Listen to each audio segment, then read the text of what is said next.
reading from the Holy Gospel according to St. Matthew.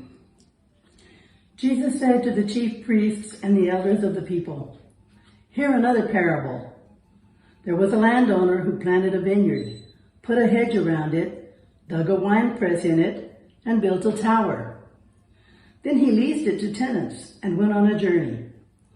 When vintage time drew near, he sent his servants to the tenants to obtain his produce.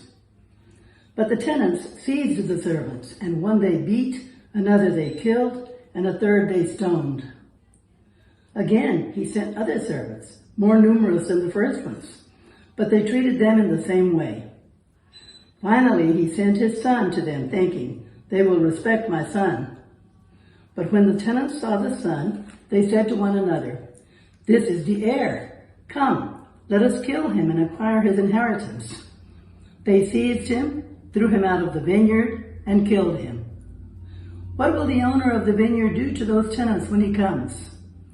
They answered him, "He will put those wretched men to a wretched death and lease his vineyard to other tenants who will give him the produce at the proper times." Jesus said to them, Did you never read in the scriptures, 'The stone that the builders rejected has become the cornerstone. By the Lord has this been done, and it is wonderful in our eyes.' Therefore I say to you, the kingdom of God will be taken away from you and given to a people that will produce its fruit." When the chief priests and the Pharisees heard his parables, they knew that he was speaking about them. And although they were attempting to arrest him, they feared the crowds, for they regarded him as a prophet. The word of the Lord. Today's gospel reading may sound startling for the way that it shows the seriousness of God's judgment and the consequences of disobeying him.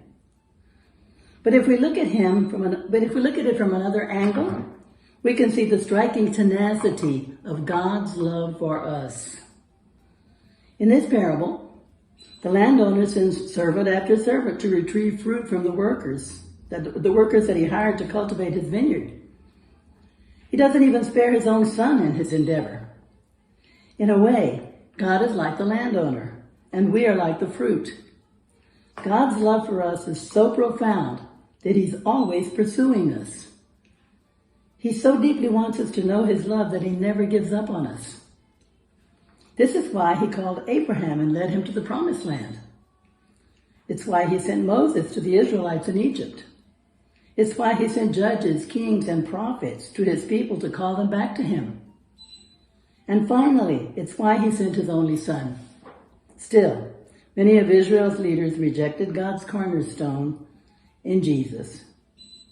But God made even that rejection wonderful because it led to his cross and resurrection, nothing short of our redemption. Even today, the risen Jesus reaches out to every person, and he will never stop.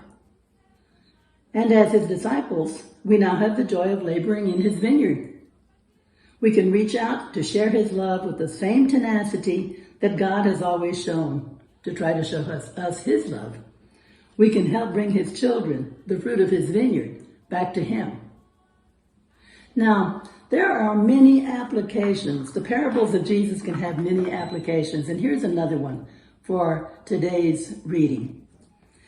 One can also link today's reading to the current environmental crisis we face in our world. We are the tenants in the parable.